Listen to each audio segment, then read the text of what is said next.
What do you love about being outside and active? I'm sure I've spent more time outdoors than in. That just feels like home. Enjoy what you can do, because you never know what is around the corner. Just being outdoors in the fresh air, it just clears my mind. Fully immersed in nature is what brings me the most joy. Hello and welcome back to the final episode of Season 11 of the Outside and Active podcast, where we wrap up with Protect Our Winter's Head of Programmes, Dom Winter. And in this episode, Dom will be providing clear ways that you, someone passionate about the outdoors, can be most effective in stopping climate change. As I mentioned, Dom is representing the outdoor sport climate action charity Protect Our Winters, and with a background in sustainability and being a keen snowboarder, Dom will provide clear ways that you can be most effective in stopping climate change. In his role as head of programs, Dom leads on policy, develops and runs climate education, including carbon literacy training, guides business action, and plays a key role in developing POW UK's campaigns. You can find out more about Protect Our Winters at protectourwinters.uk. Gives a bit more information to what Dom will talk about in this episode. I think it's really, really important. And once again, as the same as Neil's episode last weekend, this was filmed at the National Snow Week London Snow Show. So really looking forward to getting into this conversation. Before I do, if I can ask a quick favour of everyone listening to this, if you think you know someone who would enjoy this episode or this podcast just as much as you, then please do forward it on to them so we can continue growing this outside and active community. It's the only favour I will ask. Very happy again to have Tirol as an episode sponsor of this podcast. I will chat a little bit more about them and their resorts later in the episode. Without further ado, let's head straight into this episode and conversation with Protect Our Winters, Dom Winter. Dom, let's kick off with some advice. And the advice comes from the amazing Neil Campbell, who's just been on the podcast. And I really like his advice. He solved all the world issues with just one sentence: just be a nice person. It's not hard. Just be a nice person. If everyone was just nice, it's harder to be a not a nice person. So I quite liked that advice, and I'm passing it along to you. Yeah, thanks for that. I think that resonates with what we're trying to do at POW, and yes, all be a bit nicer for the planet as well as to each other. Well, let's dive straight into that. Tell me a bit about your role at Protect Our Winters and also what the mission of the organisation is. Yeah, so my role is head of programs at Protect Our Winters UK. So that's the UK chapter, and POW, or Protect Our Winters, exists to help passionate outdoor people become effective climate advocates to achieve systemic solutions to climate change. So really anyone that's interested and motivated and loves the outdoors, be it snow sports, but other mountain sports too, recently particularly like mountain biking, climbing, however you go out and get involved in the outdoors, that gives you that motivation to protect it from the impacts of climate change that we're already seeing. So that's what POW is all about. And reaching those systemic solutions. So it's not blaming the individual, it's saying how do we overcome this and really get to where we need to be on this topic to protect what we all love. So that's what it's all about. And as head of programs, I deliver and develop our training, advise businesses, and develop campaigns. And I mean, you reeled that off so perfectly. I know it's job, but you've also been talking to loads of people this weekend so far at the London Snow Show. How is it talking to people, being able to get in front of the community and have face-to-face conversations?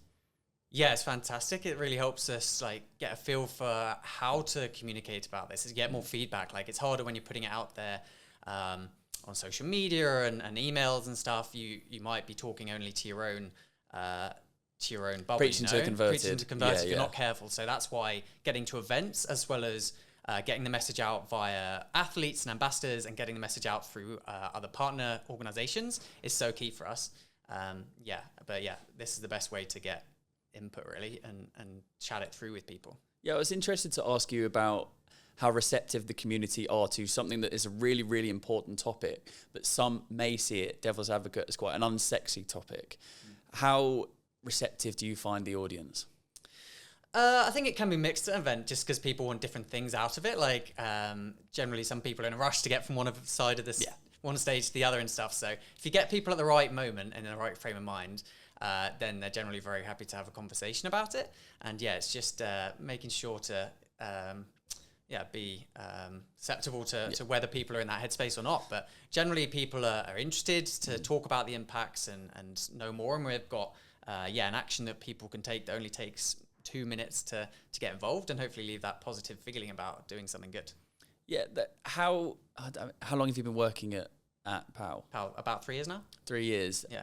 From the organisation, from when it was set up, how more important and prevalent has the topic of sustainability become in this industry over that time? I would say it has increased a lot, both within the community and within the industry. Be it the brands, be it the travel companies. I think the impacts are being much more noticed by everyone. There was certainly even 3-5 years ago there were people noticing it, but it's more prevalent. There's more stories in the media around it, and definitely more awareness growing about the issue, and particularly in and around certain seasons. So last year, the snow season kicked off really badly in terms of snowfall when those sorts of things happen, or when right now glaciers, there's news stories around glaciers receding and them being dug up for events. Like, these highlight moments really put it in people's front of mind, but definitely progress happening, I think. I want to take a step back and talk about your kind of where the door to the snow sports industry actually opened for you. So I was always interested in outdoors and outdoor sports from an early age. Earlier on, that was more surfing, and I did some skiing through school, was where I first got into that. Then through university as well, university ski trips, they're great fun. And then when I finished university, I decided to do a ski season in Whistler. So that was when I was out there and I'd been surfing. I decided to make the switch to snowboarding, and found that really fun. Definitely those parallels with surfing. So self-taught there, and then did another season in the Three Valleys, and then that's when I came back and started working more on the sustainability. Yeah, and I want to pick up on that, where that sort of those two passions collided. But a question that I asked to everyone, kind of leading on from what the answer you just gave then, is what do you love about being outside and active? I love the headspace it puts you in. Like, it just, there's no distractions or anything. You're sort of really focused in the moment when you're at the top of a run, or waiting for a wave, or top of the line, sort of with your mates, having fun. It's just positive. You can stretch yourself too. The outdoors can sort of be there for you, and there's so many different ways to experience it. It's just really beneficial, overall positive impact on your life, I think. So I try and get involved in as many different outdoor sports really as possible, a bit of everything. Love that. And so with snowboarding, where does the overlap with sustainability then come into it in your journey? Where do you kind of, that door open to thinking, actually, it's all well and good wanting, thinking about sustainability in my own life, but it becoming your actual career? Yeah, so during my degree, I was doing a sort of engineering, general engineering course. And then as that went on, it was becoming more and more talked about as sustainability and climate change as an issue. But it was when I was getting more involved in outdoor sports, I think that began to resonate with me more. And so it was then when I did a season, I think my second season when I was in the Three Valleys. That season there was really bad snow in the Dolomites, and luckily being in the Three Valleys, like VT is the highest resort in Europe, we were just about okay. But if you're in the Dolomites that season, it was a strip of snow, and that really put that image is so sharp in my mind to this day. And I think that's where the snow sports link came in for me first. So then when I came back to the UK and I was working in sustainability, but it wasn't really within that sector, I was thinking about the outdoors is how I resonate with it. And I thought a good way that we could bring a new community and a new voice into this space. I'm just jumping in at this point in the podcast to tell you a little bit about Tirol, because if you are listening to this thinking, I haven't been skiing or snowboarding for a while and I don't know where to look, then have a look at Tirol to book your next skiing adventure, whether it's one of their many resorts such as Innsbruck, Gurgel, Aalborg, Ischgl, Skijoul, Zillertal, any one of those 6, then have a look. Maybe your next adventure is around the corner. Now, there's 6 different resorts to go and look at and choose from, and you can read all about those resorts and the link to go and explore more in the podcast description. If you're listening on YouTube, then there'll be some more information there. And also on the outsideandactive.com website, in the article related to this podcast, you can find out more about the Tirol resorts there. Get ready for your next skiing adventure with Tirol. I've written down why is important. I think we all know that we need to be more sustainable and we need to look after this earth. But give people an idea of the actual tangible differences or the negative impacts that are happening right now. Like, how can we see the world start to deteriorate? How are we seeing these negative impacts actually in front of us? Yeah, so I'll start with in snowsports because that's probably the most obvious one. So far, the ski season is around a month shorter in Western Europe than it was in the 70s. So it's quite a big difference. Wow. And this is, the change we've seen so far, 1 degree. Every degree that we increase, that will probably be the same again. So it's pretty tangible. And particularly those low elevation resorts, it's going to hit them first. So there are already resorts where their operation has been impacted, and that's only going to drive people to the higher resorts, shorter seasons. It's going to make it more expensive and or more crowded.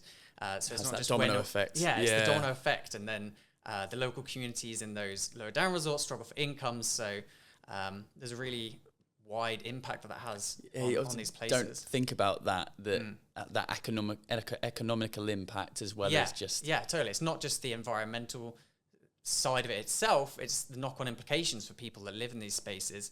And instructors, if there is no snow, they can't teach, and if they can't teach, then they don't have income. What are they going to do next? So it's a really big problem for people in these lower places, and we really want to stop this because there is still this massive difference in impacts between if we hit the global climate targets and if we don't. And I think that's where sometimes it gets missed. It just says the media says climate change is a big problem and it'll cause, storms and it'll cause less snow, but it loses that clarity on how much impacts with how much warming, and there's a huge difference. So that's why we're all about trying to stop it as soon as possible and minimize those impacts. So Protect Our Winters, is it twofold? It's educational, but also trying to make a tangible difference as well, because I know you do a lot of campaigning and lobbying. Mm-hmm. Is it working on both of those fronts? Yeah, definitely. And more, I imagine. Yeah, of course. Yeah, so really, we find that really what we want to be, and as I said in the mission, it's about getting that systemic change. So basically, we can't name and shame individuals into saying, oh, you used a coffee cup today, or you didn't double-side print. Like, that's not going to make the difference in whether we hit those global targets or not. Like, we should be doing these things and recycling. It's sort of easy wins, but really, we need that political and systemic change to hit the targets to really stop this. So that's what POW is all about. And that's why we do education. For one, is to help people understand that side. We run something called carbon literacy training, which is 8 hours of training to take anyone from perhaps not knowing much about climate at all to learn the impacts, learn how to take action on it, and sort of practice talking about it or looking at their organizational impact and really bring people forward. We get great feedback on that. We've done it for ski instructors, the public, for athletes. Shemi Alcott did it recently. Warren Smith's doing it right now. So we find that really helpful for people in their journey, but then we want to go beyond that and get to that campaigning part. Yeah. So the systemic change that you're looking for is that going to the top, going to the government, speaking to MPs, because I know that you've the Send It for Climate campaign, and you were there last month as well, I think on your website, in Westminster. Are they receptive? I'll just use that word again, receptive to what you're campaigning for and you're lobbying for? Do you have friends there that, friends that understand what you're doing and are trying to support your cause and push you up through that channel as well? Yes, it's something that we in POW UK are relatively newer to compared to other chapters. So, originally founded in America by Jeremy Jones. In America, they're much bigger in terms of staff. They've been around a lot longer and they've got a more established reach into that political space. And so other chapters around the world are replicating this approach, and it definitely works. It's just, making sure we learn how to do it effectively from those other chapters and through doing it. But last month we had the opportunity to meet through Send It for Climate campaign the shadow climate minister, Kerry McCarthy. Yeah. We hope to meet her again in the outdoors at some point soon.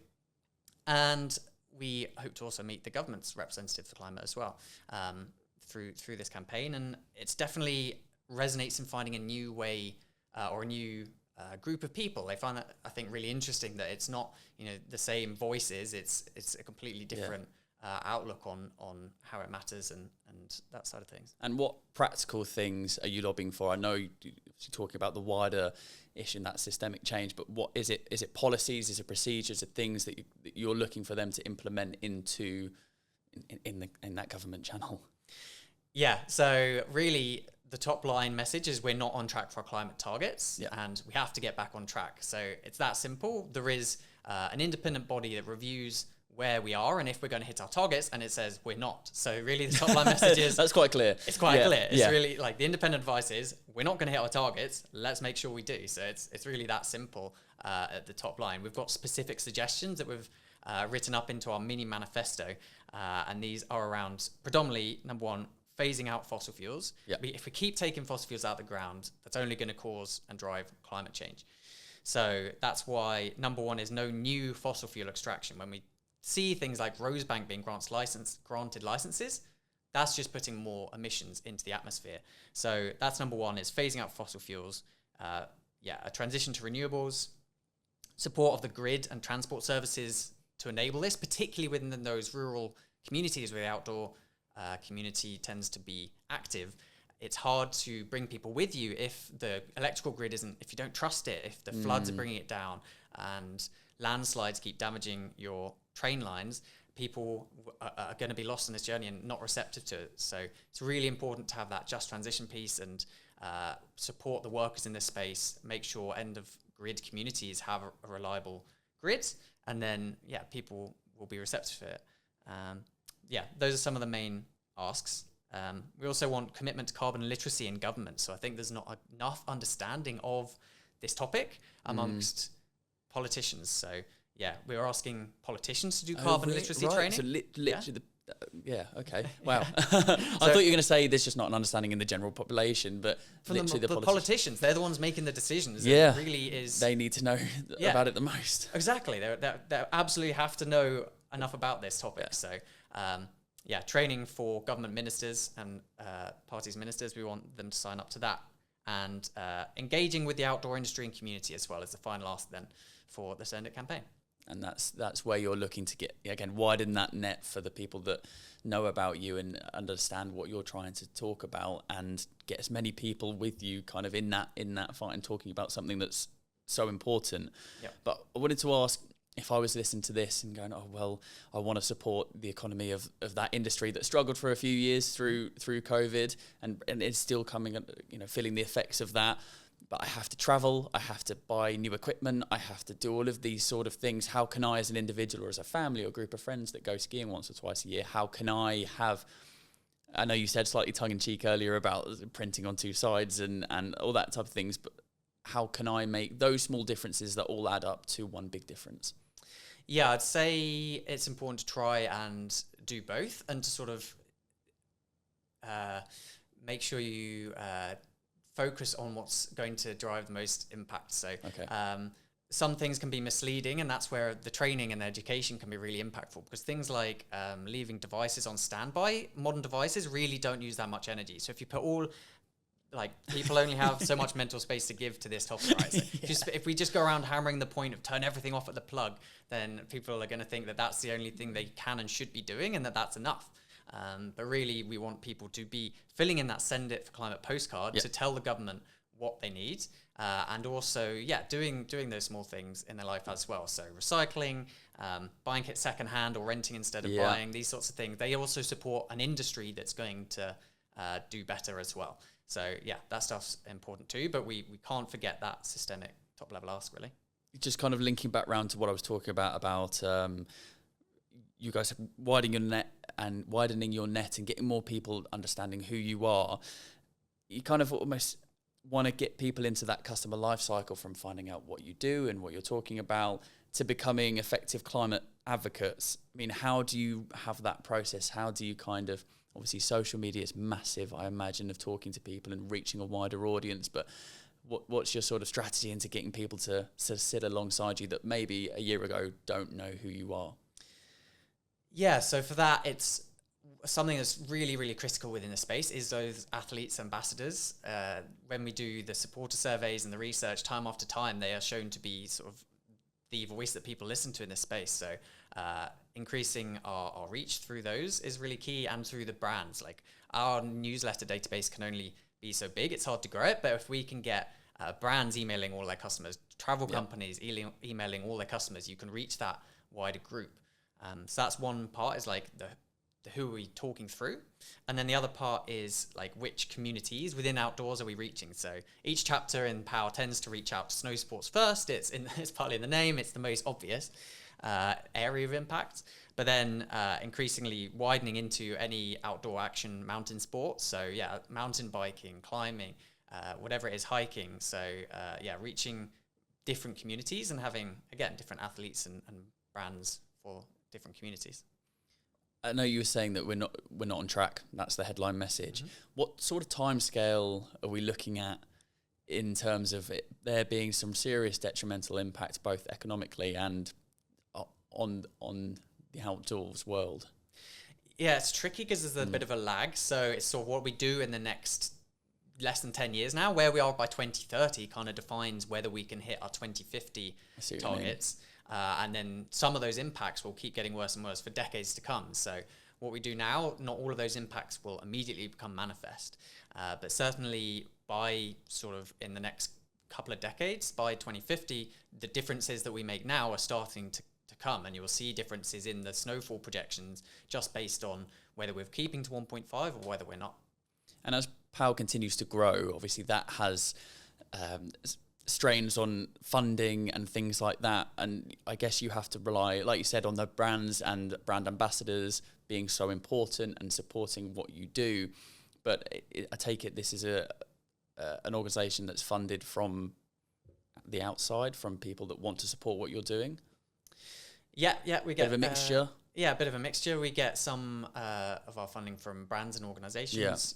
Some from grants, some from individual giving. So it's quite mixed. It allows you to be able to achieve more, reach out to more people, and do more campaigns and things like that. So what's coming up next? Obviously, the Send It for Climate campaign is something that's happening at the moment. Yeah, but that's going on right now. Yeah. So where can people go to find out more about that, to support it, to tell their friends, family, and just get behind what you're doing? Yeah, so the Send It for Climate postcards, they're in all Ellis Brigham stores, Patagonia stores. They'll be mailed out with orders from EcoSki, Whoski, Planks, several others. You can pick up the physical postcards in these sorts of places. There's a list on our website. But there's also a virtual postcard for where it's just not convenient to get hold of one. So you can find that on our website as well, protectourwinters.uk. So that's what's going on right now. And then in terms of what's next, this is sort of phase one of a campaign. And why we're running this right now, the government is and the political parties are working out what their manifestos are and what they're campaigning on for the next general election, which is around the corner. So that's right now, they're working out what people want and what they're going to do in government. That's why we're doing Send It and influencing manifestos. Phase two will be an election campaign of getting people to vote. Amazing. Well, I'm looking forward to the piece of advice that you're going to give now, because you've given so many really important pieces of talking about what Protect Our Winters does, but also what people can do themselves. And it's not just, like you said, it's not just the snow sports industry, it is that wider outdoors industry, and everyone can play their part. But I offered you a piece of advice at the beginning: just be a nice person to Neil. And that's the advice we want to stretch to everyone else that's listening to this, and do your bit for the environment. But what's the piece of advice that you would like to pass on to a guest coming onto the podcast in the near future? I think I'll go with do something that scares you every day. And that could be because it applies in the outdoors, but it might also apply within the climate space. So whether that's, that new line that you've kind of always wanted to do, or filling in a postcard and doing something positive. But I love that. Great advice. I look forward to passing that along. Dom, thank you so much. Thank you for listening to the final episode in Season 11 of the Outside and Active podcast. As I mentioned, this is a really important topic, and I'm glad to be able to have a representative of Protect Our Winters on the episode to chat about the little ways that we as individuals can come together and make a big difference. As I said at the beginning of the episode, if you could forward this on to someone who you think would benefit from it or loves the snow sports world and just you think that they would enjoy this episode just as much as you, then please do forward it on to them. It helps more than you can imagine. We'll be back next time with season 12 of the Outside and Active podcast. But until that time, enjoy the outdoors.